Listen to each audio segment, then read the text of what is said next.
Từ Tuấn cùng đồng đội chạm mặt đội phía Lâm Vũ. Từ Tuấn nói với vẻ mặt đầy kinh thường đội Lâm Vũ, đây chính là đội ngũ của người Hạ Quốc sao? Thật không ngờ lại để một phụ nữ làm đội trưởng, còn mang theo một cô gái yếu đuối cấp 4. Hắc Nguyệt thấy Từ Tuấn có vẻ coi thường mình thì tức giận nói, phụ nữ thì sao? Ta cũng là người điều khiển quỷ cấp 6 giống như ngươi. Từ Tuấn đáp lại, chật, ta không thèm tranh cãi với một cô gái như cô. Vị đại đế Phong Đô đó không tham gia thi đấu à? Do Lâm Vũ đeo mặt nạ che giấu thân phận nên Từ Tuấn không biết.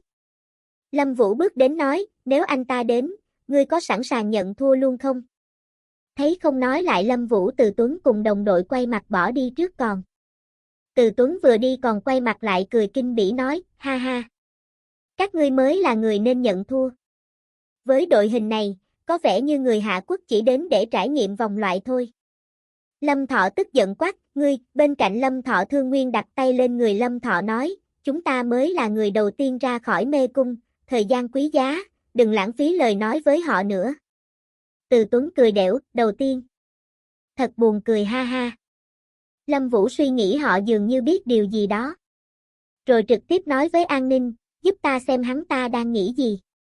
Khi Lâm Vũ thông qua An Ninh dùng thuật người dẫn dắt tâm linh đã đọc được tâm trí Từ Tuấn. Người Hạ Quốc ngây thơ còn nghĩ mình sẽ chiếm vị trí thứ nhất. Làm sao họ biết Mỹ Quốc đã giao bản đồ nửa đầu hành trình cho một số nước có quan hệ tốt với chúng ta? Với lợi thế to lớn như vậy, Hạ Quốc làm sao có thể đuổi kịp? Hóa ra là như vậy. Từ Tuấn cùng đồng đội bước vào trong. Đội Lâm Vũ cũng đi vào.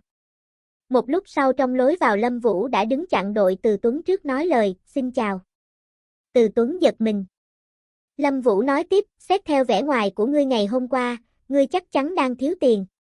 Nếu ngươi hợp tác, ta có thể giải quyết nhu cầu cấp thiết của ngươi. Từ Tuấn đáp, ý ngươi là sao? Lâm Vũ nói, ta muốn tấm bản đồ mà Mỹ Quốc đưa cho ngươi. Mấy người bên đội Lâm Vũ đều ngạc nhiên nói, bản đồ. Hắc Nguyệt lên tiếng, ta đã biết mà. Mỹ Quốc lại giở trò nữa rồi. Lâm Thọ tức giận nói, đây rõ ràng là hành vi gian lận trắng trợn.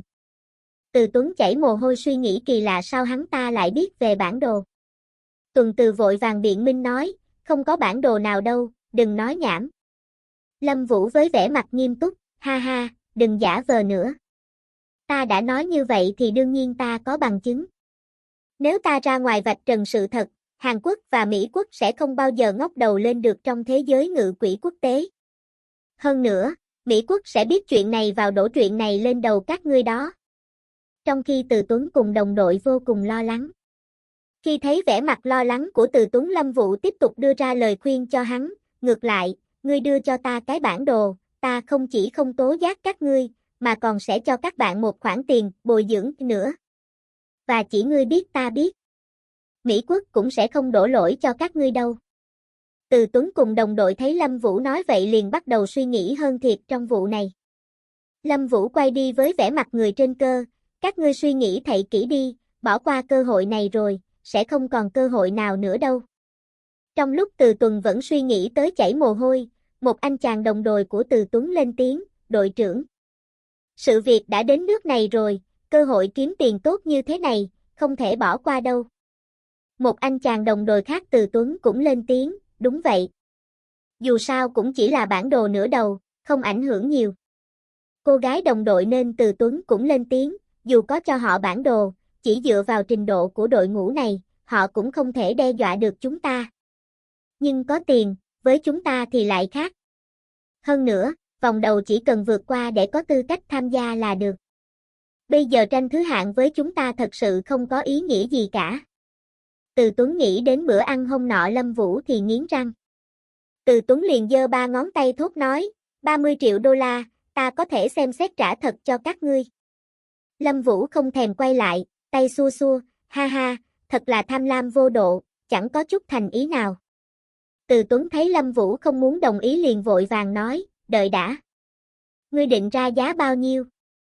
Lâm Vũ cười đắc ý quay mặt lại nói, 3 triệu đô la, không mặc cả. Từ Tuấn vẻ mặt khó chịu với mức giá Lâm Vũ vừa nói rồi suy nghĩ hắn ta không phải rất giàu sao. Chỉ riêng tiền ăn đã tiêu nhiều như vậy, sau khi mua bản đồ lại chỉ trả có chút tiền đó. Lâm Vũ tiếp tục bước đi rồi nói thêm với vẻ có cũng được không cũng không sao, hừ, thích bán thì bán, không bán thì thôi. Dù sao cũng chỉ là bản đồ nửa đầu, không ảnh hưởng gì nhiều. Cho dù không cho chúng ta bản đồ, với trình độ đội ngũ của các ngươi, cũng không đe dọa được chúng ta. Đợi ta ra ngoài công khai với các nước khác. Từ Tuấn thấy Lâm Vũ không có ý định dừng lại liền thốt lên, đợi đã. Cầm trong tay tấm bản đồ, Từ Tuấn nghiêm mặt nói, tuy nhiên, các ngươi tuyệt đối không được tiết lộ chuyện này cho người khác. 3 triệu đô la, ta sẽ đưa bản đồ cho các ngươi. Thấy Từ Tuấn đã đồng ý, Lâm Vũ cười tươi ra hiệu, thỏa thuận. Lâm Vũ lấy ra một đồ vật bảo, đây là một chiếc ví không gian, một loại âm cụ cấp thấp, có thể đổi lại 1 triệu đô ở bất cứ đâu.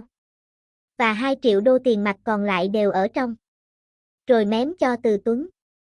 Cầm chiếc ví trong tay mở ra có 2 triệu đô, vẻ mặt đắc ý hắn thầm nghĩ lần này chúng ta phát tài rồi.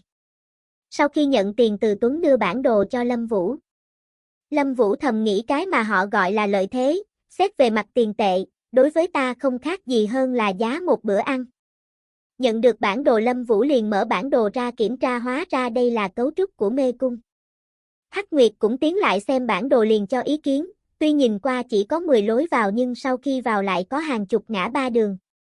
Và hiện tại, có vẻ như những con đường này đều đầy hứa hẹn nhưng trên đường đi chúng ta sẽ gặp những cuộc tấn công của ma quái khác nhau. Từ lúc giao dịch thành công Từ Tuấn quay đi với vẻ mặt đắc ý nói, người Hạ Quốc, các ngươi đã có được thứ mình muốn. Hay chia tay nhau nhé. Lâm Vũ cầm bản đồ trong tay cười đáp lại, được rồi. Ta hy vọng ngươi có thể chăm sóc bản thân. Thấy Lâm Vũ nói lời khiêu khích mình, Từ Tuấn tức giận tay hội tụ linh lực, Muốn tống tiền ta rồi định bỏ đi dễ dàng vậy sao? Từ Tuần bay đến chỗ người Lâm Vũ định đánh trộm. Lâm Vũ thấy vậy liền quay lại dùng tay hội tụ linh lực đấm lại Từ Tuấn khiến Từ Tuấn bay xa đập mạnh người vào bức tường gần đó kêu. Ngươi! Sau khi lĩnh đủ một đấm của Lâm Vũ Từ Tuấn ngồi thở, đồng đội của Từ Tuấn liền đến đỡ hắn dậy nói. Làm sao ngươi có thể đánh anh ý? Lâm Vũ đi đến chỗ Từ Tuấn rõng rạc đáp, ngươi còn không biết rõ sao? Ta nhớ trong luật thi đấu không có điều nào là cấm các đội thi đấu tấn công lẫn nhau. Lâm Vũ vận linh lực thành quả cầu màu tím với luồng hắc ám xung quanh cười đắc ý nói, đúng lúc, ta cũng muốn ở đây, giải quyết mấy con ruồi phiền phức như các người, để sau này thi đấu không bị làm phiền nữa.